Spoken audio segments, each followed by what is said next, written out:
Hi guys, can you hear me? And how's the sound quality?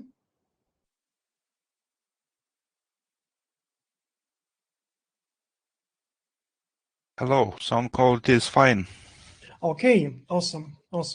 So I will share my screen so we could start working. Maybe is there anyone who overlooked materials? I mean, our study materials during this week. I mean, trying to run codes from our first presentation. Just put a plus and minus in the chat. It's not necessary to activate the microphone if you wouldn't like.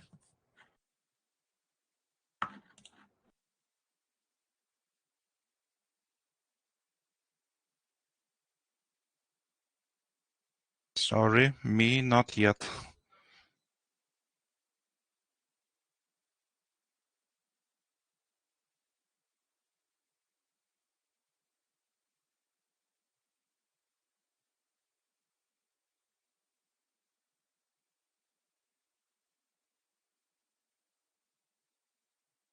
Okay, I see. All right, so I'm about to share my screen so you know things are happening, practically. And we are overlooking materials, trying to run codes. So it will be easier, much easier if I will just have the screen sharing. Okay, so here we go, and put a plus if you can see my screen.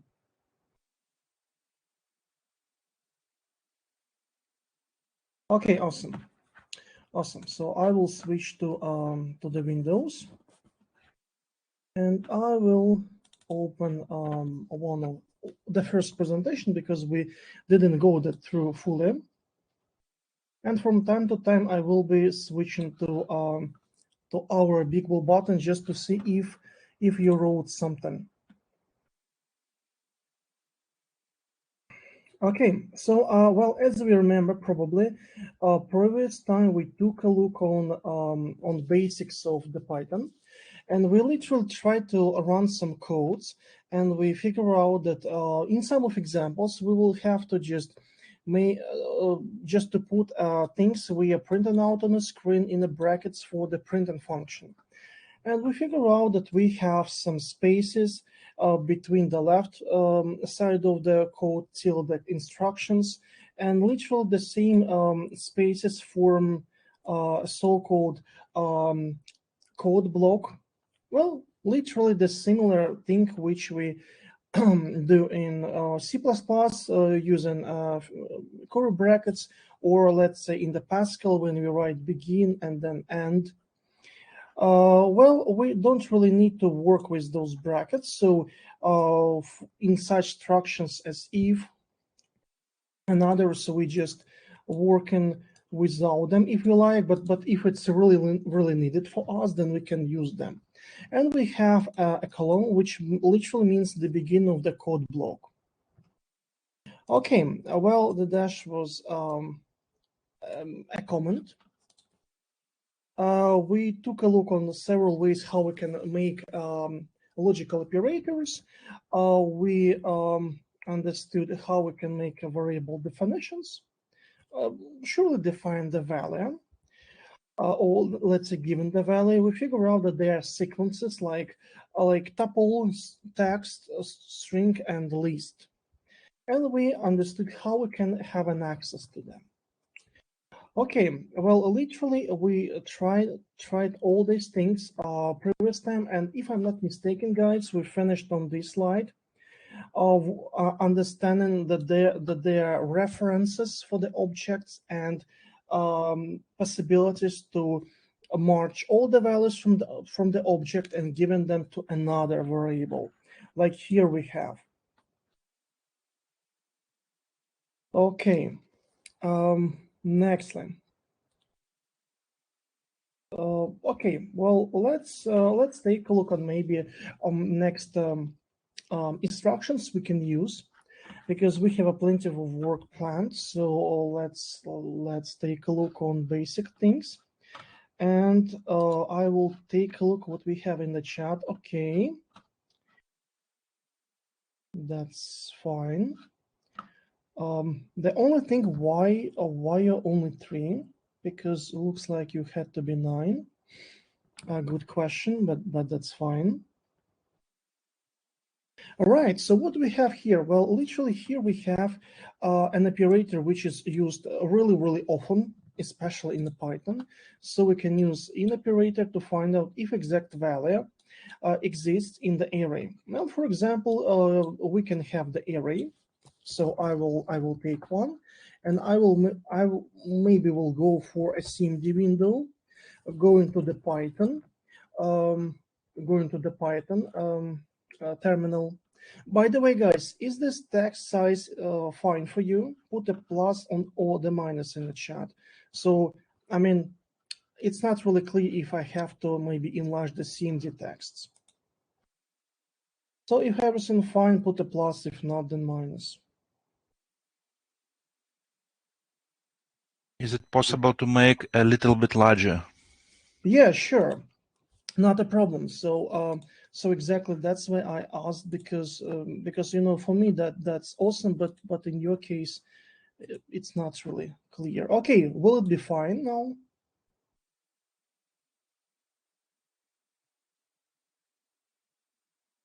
Yes, it's okay now. Thank you. Okay, awesome. So let's create whatever list or a tuple. It doesn't really matter. Or text. So let's suppose we will have some list. I will call it all. And I will go for several variables or several values, let's say 11, 22, 33, for example, right? Surely we can print it out so we see it's saved in the memory, and we can have such things as value checkers in the or value checks in the list. Or better to say in sequences. So, for example, we can go for such comments that allows us to find out if the value is inside.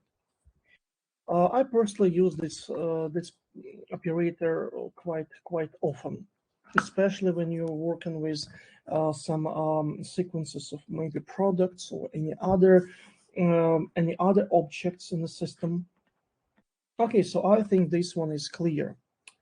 Okay, well, let's take a look what we could do in addition. Well, as you can see, working with the text, we can apply the same operator without any problems. And sometimes this in operator works in a bit different way, as which allows us to go through the array, applying the codes like like a for loop. But about that, we will talk a bit later. Okay, well, there's a possibility to concatenate objects, and if all they are sequences, then you concatenate sequences. For example, we had a sequence L, and let's say we will have sequence K, which will have different values. Well, let's say text. It's just an assumption. Let it be text inside. Okay, well, that's awesome. So you see K is saved and we can have the access to that. So we can even concatenate them. So you can see we can combine them, concatenate them, and sure, we can assign these values to whatever variable. For example, variable A. And as you can see, we can have access to that variable. So it happens quite simple. Okay, let's go further. Let's make the step forward. Multiplication. Well, literally, it just makes duplicates. So let's take a look how it works. So we had a variable k which is the list, and we can, let's say, multiply that, for example, 5 times. So you see, we just repeated that array 5 times, or better to say sequence 5 times. And in the end, we have all of those 5 times values into one structure, in our case, a list. So that works quite interesting, but again, the main thing is the usage. And such happens for every sequence, like a tuple, list, and a text. Okay, well, about the sequences, I think it's more or less clear how we can have an access. But what should be noted? It should be noted that we always can change the values, like in this example. So we're given the array, we're changing the value, and voila! So we have a changed value. So from 23 we went for 45. I think this is super easy. For tuples, it's not possible because tuples are like a constant list. What else can be done? Well, we can work with arrays quite in elastic way. So, for example, we can go for appending some values, so adding values in the end of the array. We can insert values on specific positions. Like here we have, so append, insert works. Okay, let's use the appending for, let's say, list L. So let's go for appending, and let's say we will append value 44. Okay, so we did that, and as you can see, we have 44 in the end. In the same time, when we will be inserting values, for example, on the position number 1, we will give, for example, some value. Let's suppose it will be 5. Oh yes, this one should be taken out. Okay, so what we have? Well, we have the value of 1 here, and all the rest elements we just moved on the right side. So as you can see, it's not quite complicated at all. Okay, let's take a look on some other things we can actually do. We can make an extensions of the array. Well, in what case? How, in other words? There is some resaving happening. So we can give of elements which will be added to the end of the list.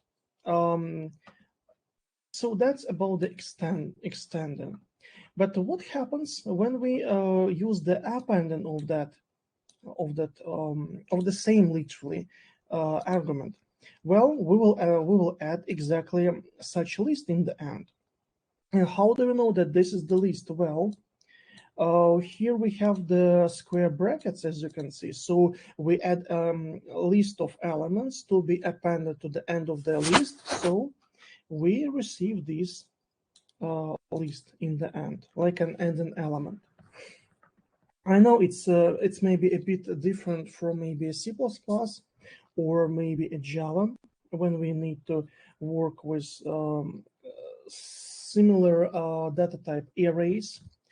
But here, the data type can be just changed at whatever time for whatever object. That's the idea.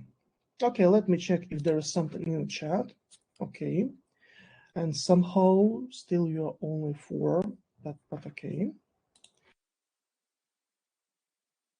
All right. The next thing, well, we can implement something like a counting of elements in finding out the index of element. Well, once again, so this is just additional functions. So index goes for the index, so it looks for the first occurrence of the element we specify. Counting just counts how many elements of specified ones we have in the list, or better to say in the sequence, because it works for all sequences.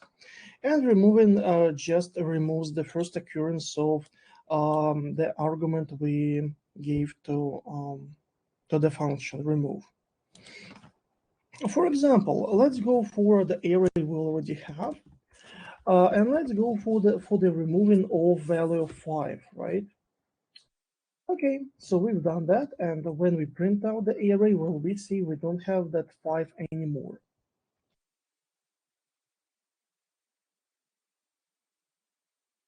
Okay, so sometimes we can use a reverse or ordering arrays. In the same time, we can sort them in ascending order. Sometimes there is a necessity for this. Well, I personally use this from time to time, but not quite frequently, because here we have a one-dimensional arrays, and in one-dimensional arrays cases, it's not super useful, I would say. And we can even give a function that basically will compare two elements of the array, better to say with the sequence, and will give you values of true or false, or where true would mean we have to swap values, and false means that we don't need to do that. But we will talk about this possibility later. Okay, sometimes when we just work with values, they are being just converted sometimes to specific structures. For example, a tuple. Well, as you remember, tuple is the constant sequence. So it means that elements which will be converted, or better to say values, which will be converted to the tuple, or let's say values which will be just used as the constant values, can be and will be in most of the cases represented as tuples.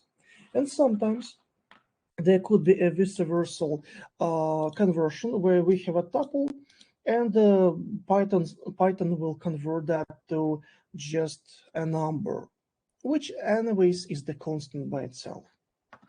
Well, this is kind of, tricky thing related to the Python. Well, we can use that, and you can see, so we receive that tuple. So I would say here's nothing super complicated, but just a tricky case, So we have the tuple, looks like we made the tuple, but we have the value. Surely when we pull a few values here, they will be converted to the tuple as we asked the Python. Okay, well, I suppose this part could be clear for us. Let's go further.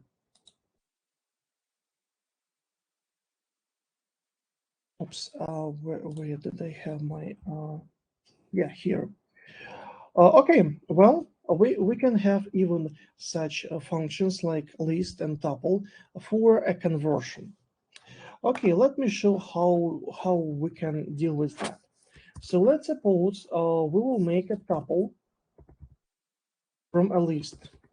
Okay, so you see, we converted a list to the tuple, and you see when we would like to have q variables values, those values are placed in the tuple, so it's the tuple.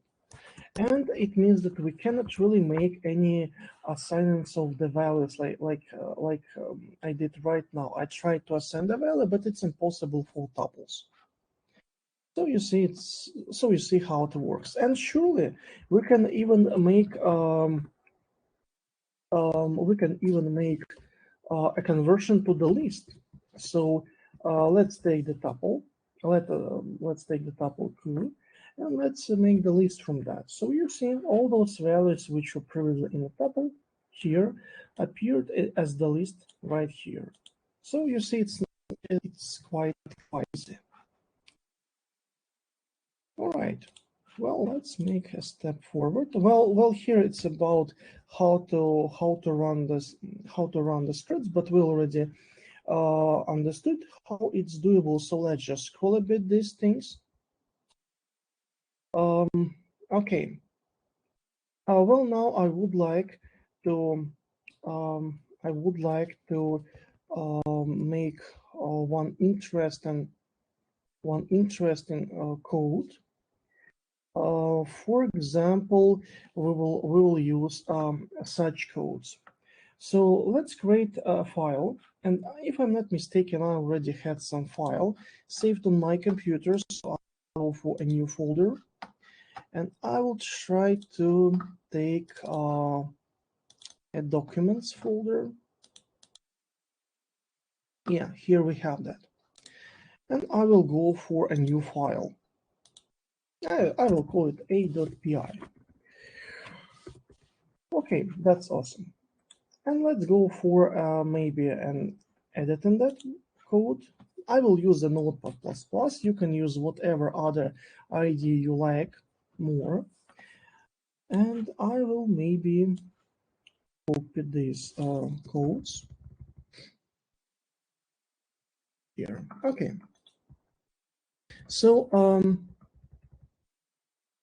here what we have actually. We have a library imported. So by the import, we import in libraries. And RE library is the regex library. So I would really like to know if you know what was the regex is. So put a plus if you know and minus if you don't know.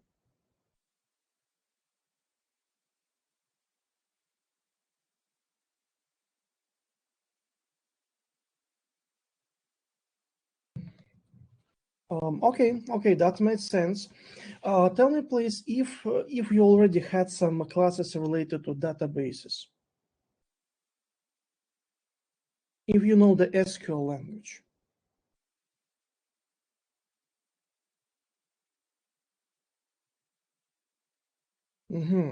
Okay, that will be okay. So, anyways, I will describe you everything. So let's go back to my Windows to my Windows system. So we have the regex. Well, the regex is a so-called regular expression, which means that you can make a logic of appearance, or let's say occurrence of symbols in the text. So I already prepared one of materials for you about the regex. So let's just maybe take a look on this well, how to name that, regular expression in a brief way.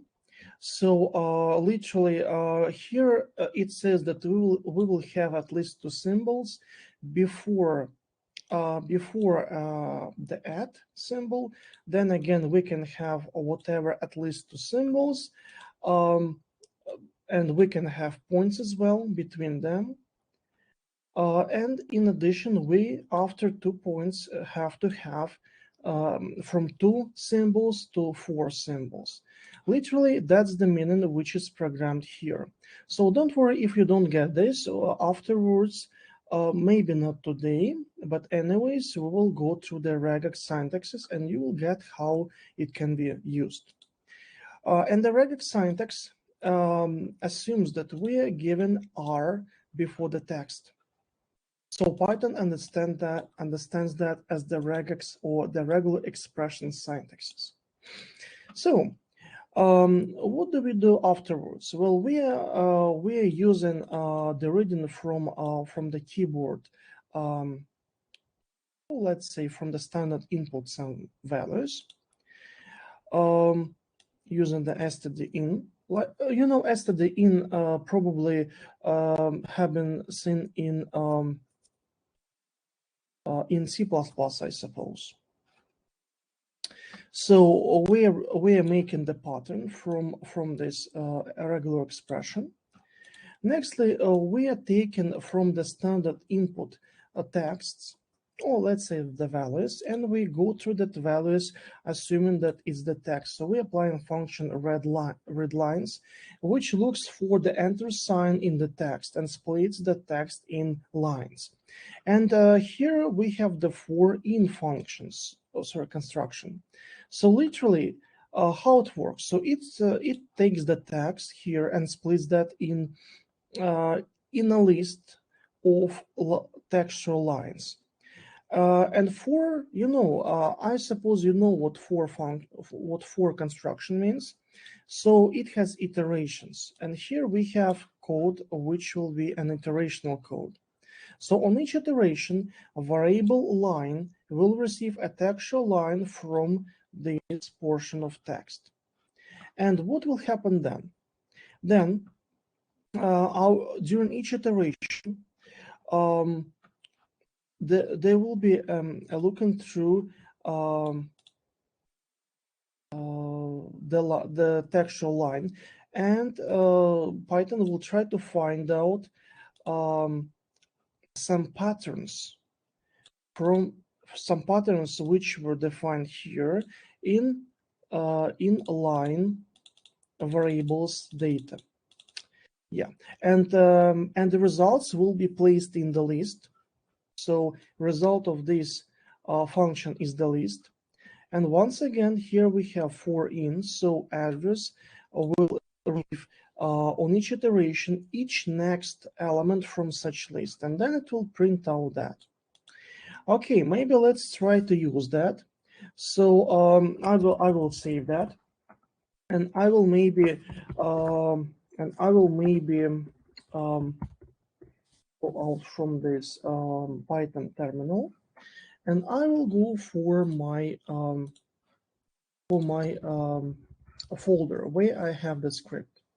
So I will go for a CD and then the name of the full path of the folder, and then I will go for the Python, that API, and then I will give a text. But okay, well, which text we are trying to give? I will create a new textual file. I will call it a.txt, and I will try to place here some text. Well, I'm not really sure what will I need to place here. Literally some text, you know. We can just do it such a way, and somewhere in the text we can, let's say, give some emails. Well, for example, like this. There is no necessity to maybe giving some real emails, because the pattern only matters, like this. Okay, so when that's done, we can run, actually guys, we can run whatever application using a standard input and output redirection. For example, here we will have standard input and redirection. I hope this will work well, and I will give information from a.txt. Okay, I'm not sure if it will work correctly on Windows 11, because I didn't try. Okay, so it doesn't want to do that. Okay, in this case, I will try to assign this standard input to the Python exe file, and I will try to give a.py file as the first argument. Okay, that's a bit strange.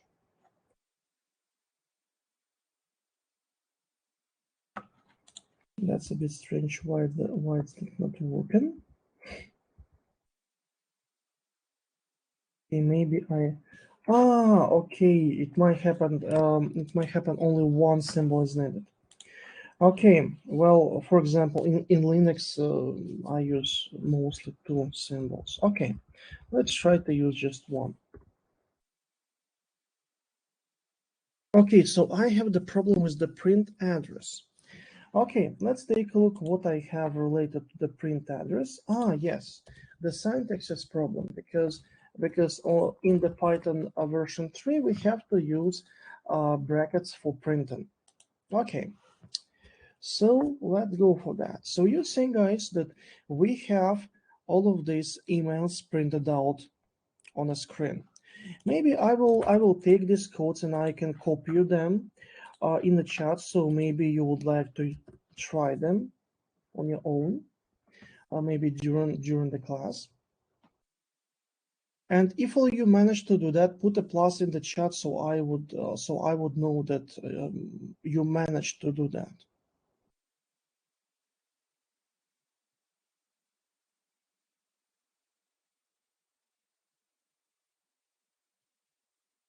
Using web-based Python, so I can't do that.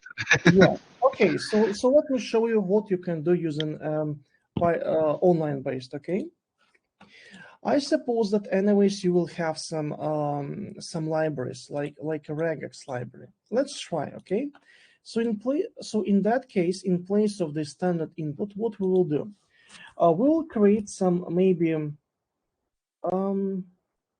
I will go maybe for lines text. And what I will do, I will add some text there. So probably I will go for the txt file which I have. I will copy the text, and I will go back to the Python, code, and I will just put it in. The only thing that I will have to somehow form maybe one row or several rows. Okay, I don't think it matters. I will just make the huge textual line like this. Well, the reason why I see this line on on the screen, because I have this word wrap activated. So you see, when they are activated, we see everything on the screen. Okay, and I will go for lines here. So just a small change, you know. Actually, we could put the lines here if we like, but it doesn't really matter at this point. So when I will run this code using this small update, okay, what do we have here? Okay, it shows me nothing. It shows me nothing. Okay, maybe I can just make it such way. Okay, and I will run that again. Yeah, that's awesome. Okay, so I'm copying you this code so you can try to use that in the online compiler. And once you try it, please put a plus so it could be clear for me that you try to do that.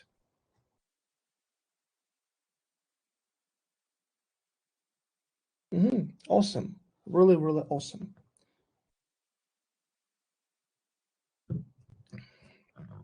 Okay, let's wait for some maybe half minute while you guys trying to use that.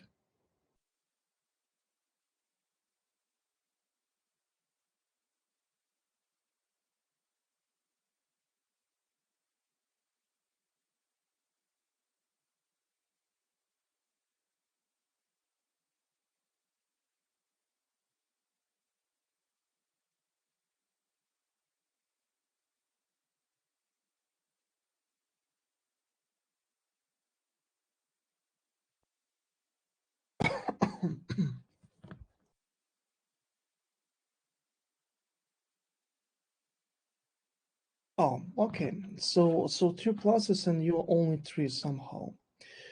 All right. Okay, so let's make a step forward. So, you know, guys, we had duplicates of the emails, like those double A at double A at double A domain. So, how could it possible, for example, to have only unique emails, or let's say, how is it possible to print them only once? So there is such thing as the set.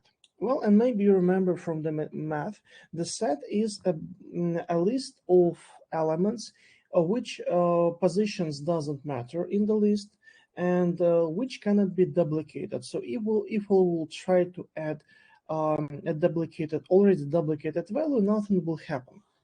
So let's modify our previously written code. And I will go for the following update. So I will go for a set. So we have the set. And here, in place of just printing things, what I will try to do, I will just add the value into the found set. I will go for the adding that, or the inserting. Oh, what will be better here? Oh no, let it be just an add. Okay. And then I will go for address in found. So I will use that array. Okay. And I will maybe print each address on the screen.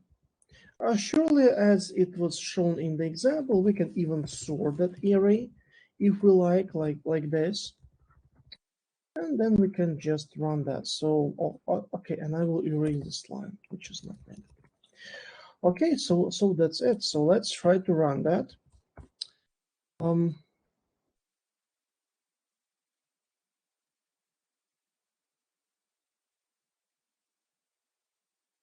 Sorted, yes. Kind of sometimes writing these things incorrect, but that's fine. Okay, so you can see, guys, so we have only printed out once each email, which is quite better than previous case. Okay, so I will maybe give you these codes, so maybe you could try that right now if you like, and I will maybe go for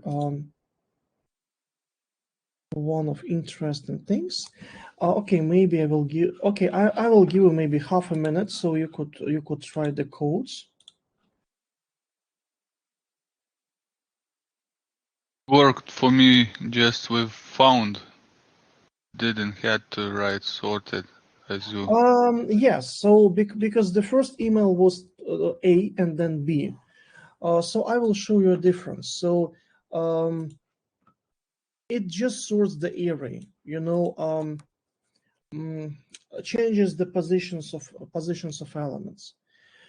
If I would, for example, have this A email somewhere maybe in the end, right? So the first found will be B, and then only then A.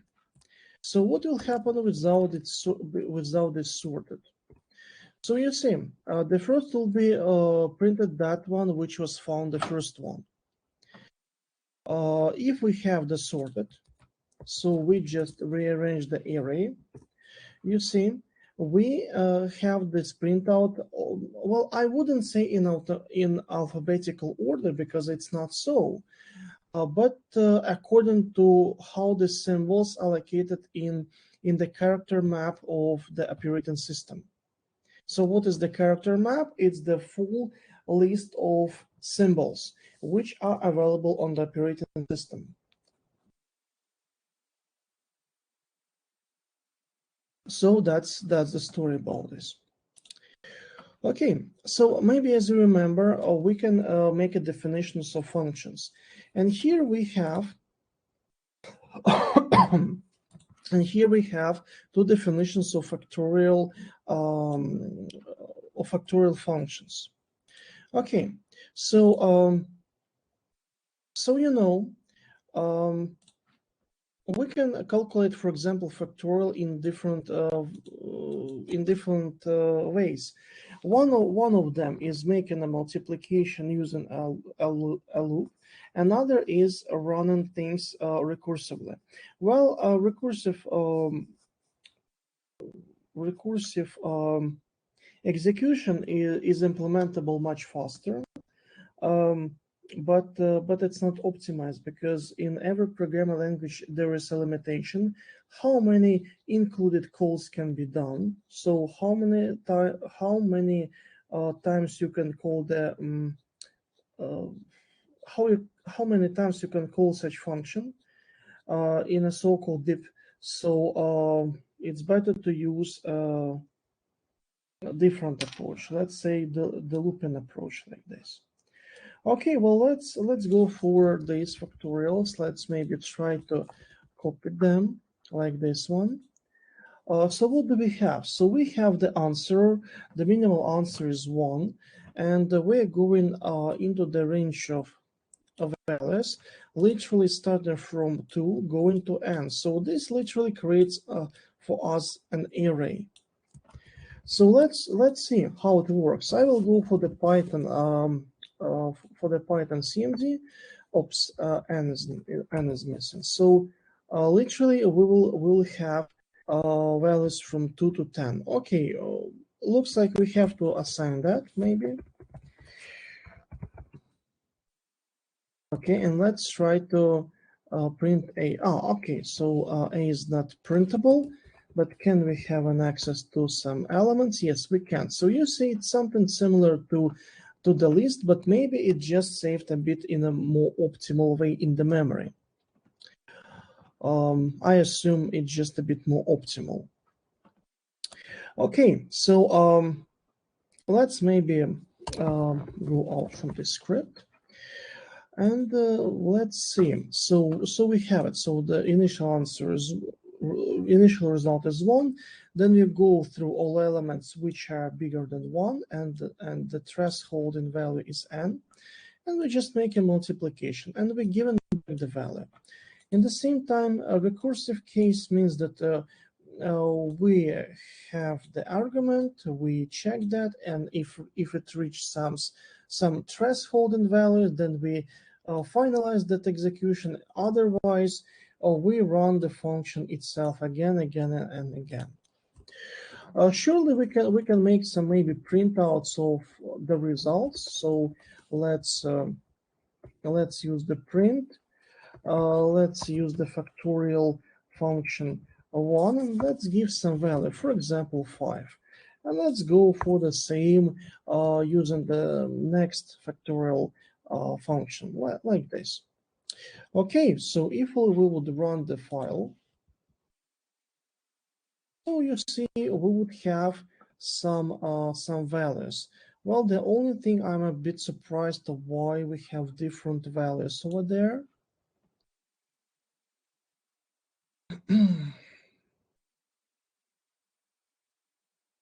Because it looks like a result had to be the same.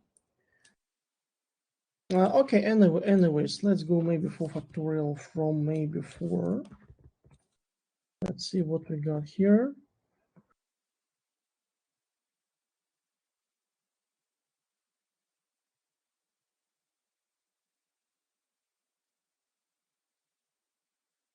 Okay, that's a bit strange.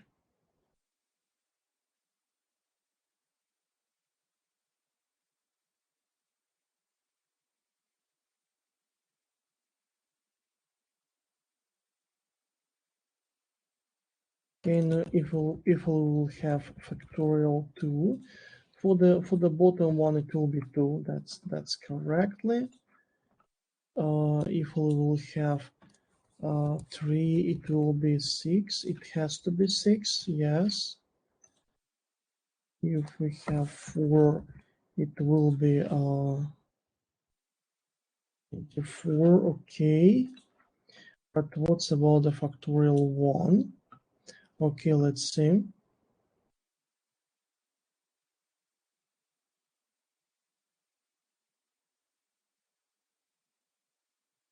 Okay, that makes sense. Here I have incorrect value. Okay, yes. So here literally I have to have this I, not n.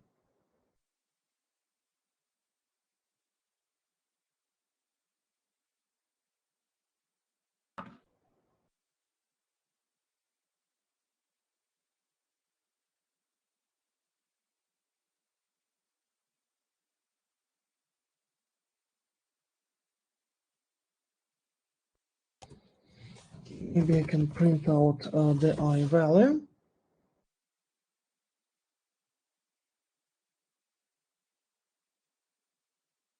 Okay, 2, 3. 8, 2, 3. Okay.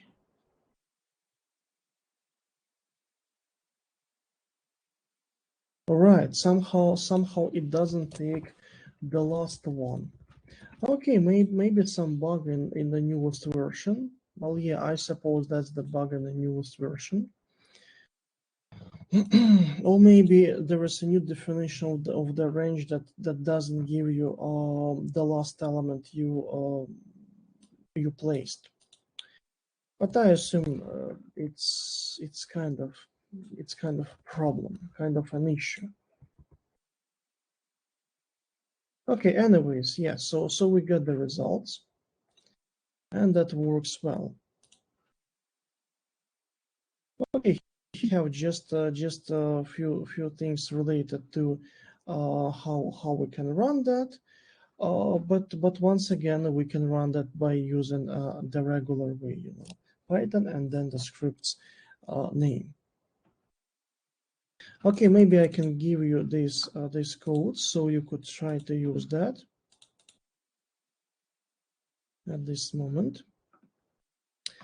The only thing, the copy into the chat vanishes those spaces between the left side and the instruction. Somehow it goes that way.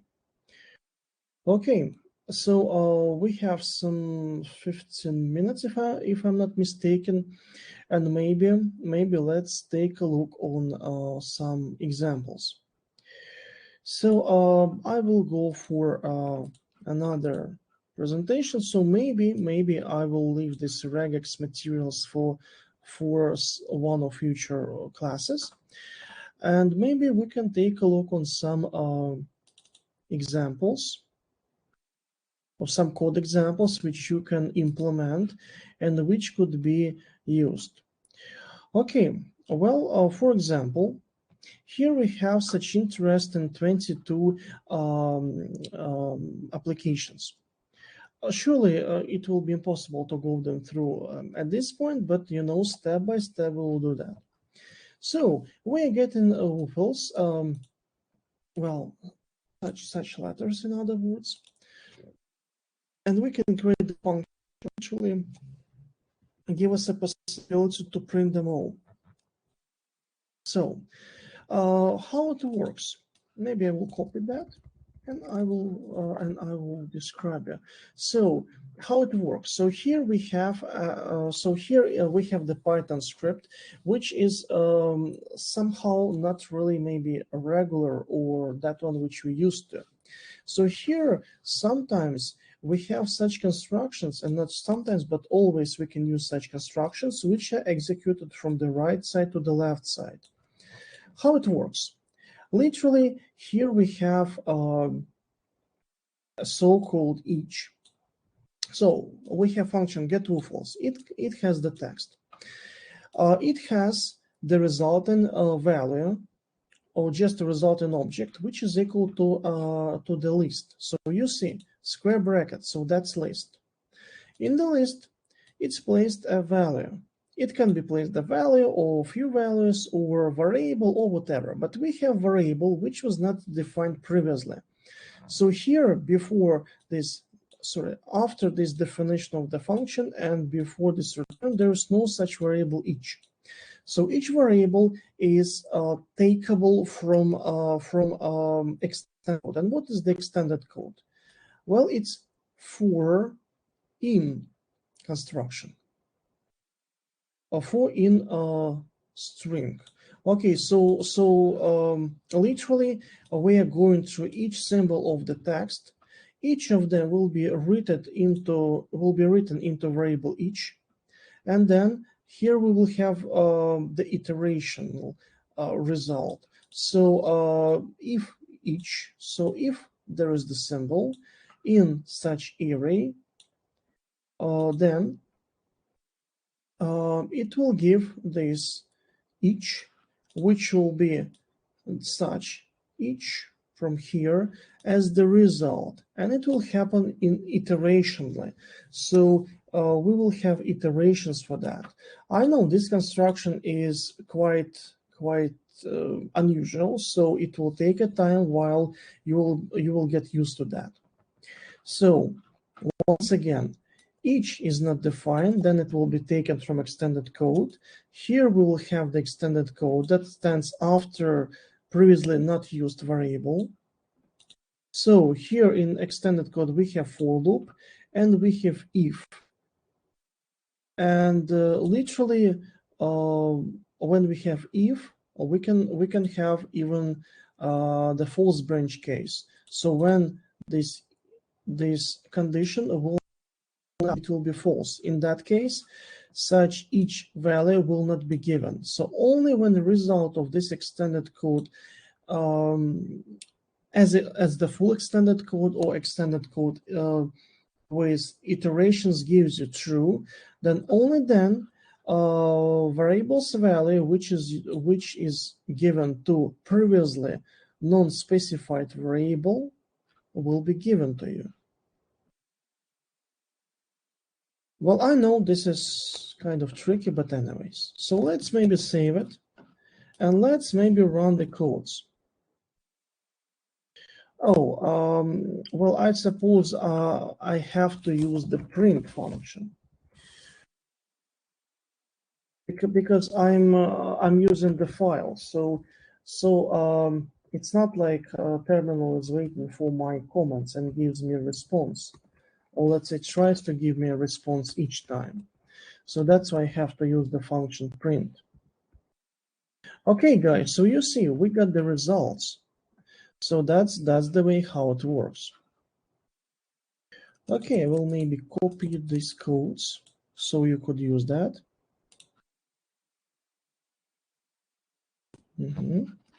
Okay, so we have that. Let's make a step forward.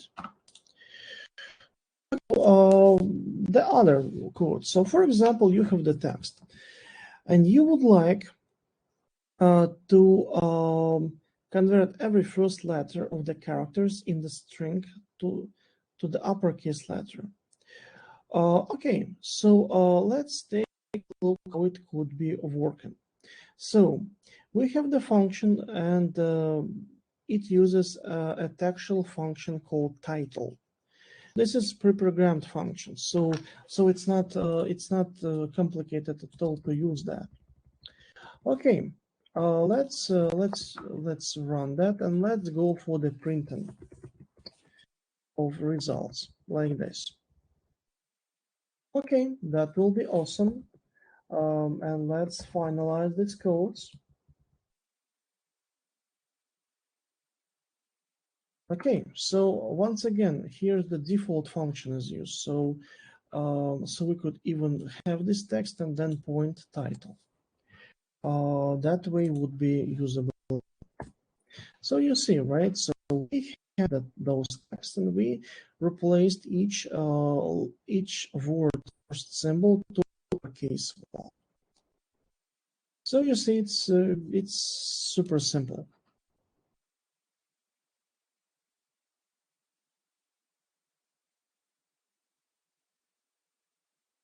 Okay, let's make a step forward. Well, multiplication. Well, I suppose we already know how this multiplication works, so maybe we can just scroll that. Okay, so there are such constructions, guys, as dictionaries. Well, dictionary objects and different dictionary constructions are used in a lot of programming languages, if not in all of them. Literally, how it works in a manner of the matrix, but the searching of elements inside it happens much more elastic, and indexes could be defined in whatever way, like numbers of text or Boolean values, whatever else. For example, here we have two dictionaries, and we have the function merge. So what function merge does? So it's a copy of values from copy of indexes and values from one of dictionaries and adds that to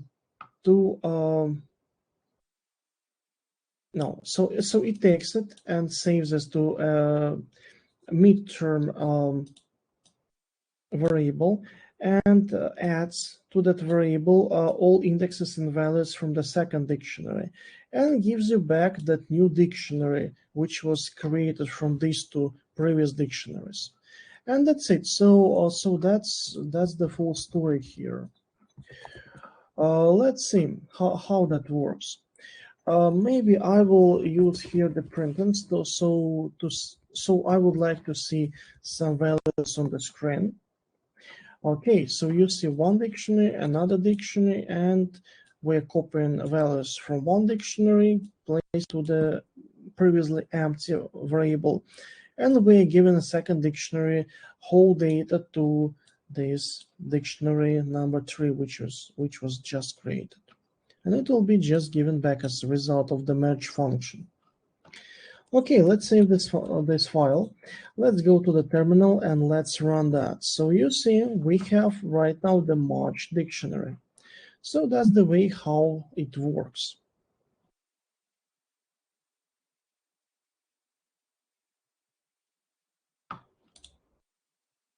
Okay.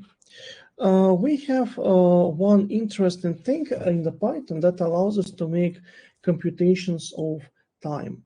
For that purpose, we have to have the timing library, and by using point time as the function, we can receive the current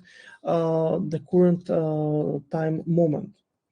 And as you understand, if we have few of them, their difference can give us a time which was used between these two time function executions. So if I will take that and I will copy this in my file, what will be the result? Okay, we have some computations. We give the ending time. So here we'll have literally time that's needed for going through the definition of this function. So let's suppose it will be a definition plus execution like that, and then we will be able to take the time. Well, on my computer, I assume it will be a kind of 0 or something like that. Oops, clicked on incorrect stuff. Okay, so let's take a look how it will show us some results. Yeah, so just as I expected, so it takes almost a 0 time for me in seconds. So that's the idea. But we could, for example, make some maybe loops here or anything else. I'm not really sure. Let's say we could have. We could have something like this. This one. Yeah, something like this, for example. And we have to have here the same spaces. Okay, well, when we would do that, we would see that, okay, it shows us a spend time. So as you can see, guys, that's quite easily can be done. Okay, well, I see by the time that time is running out. Let me take a look. Okay, so it was the 5th example. So next time we'll continue from the example number 6. Okay, maybe before we'll end our class, maybe there are some questions from your side, guys.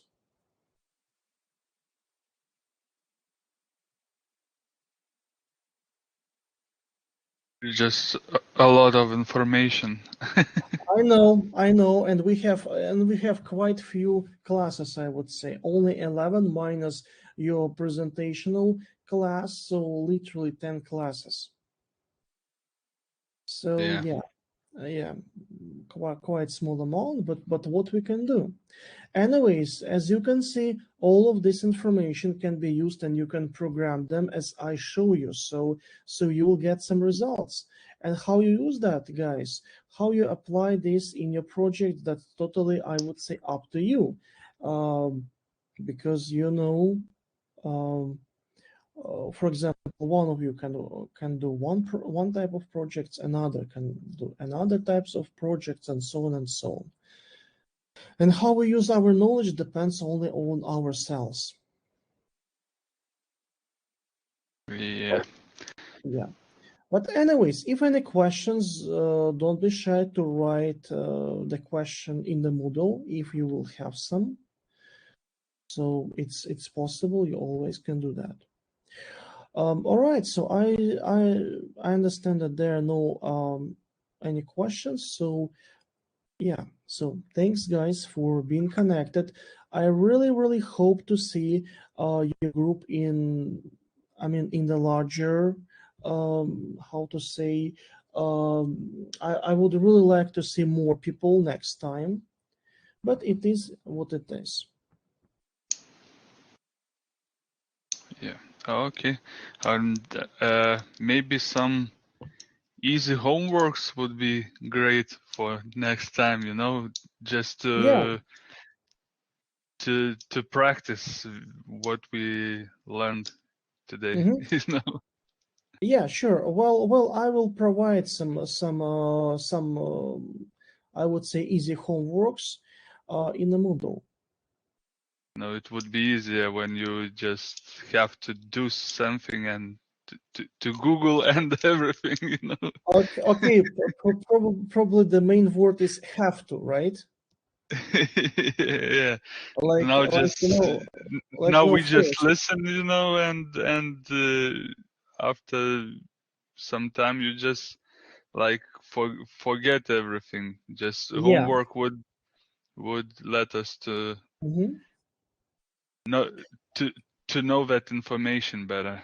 No. Yeah, sure. Okay, so let's do like that. I will try before the Sunday to publish for you a small homework definition. Okay.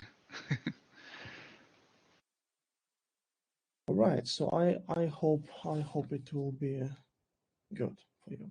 Okay, guys. So thanks for being here. I really appreciate that you were connected. So as I said before, the Sunday I will try to upload. I will try to think about some quite simple home tasks, and I will upload them, and you will be doing that for sure. Okay, guys. So thanks again for being connected, and see you next time. Have a nice Okay, evening, thank guys, you. and Bye. bye bye. Thank you. Bye.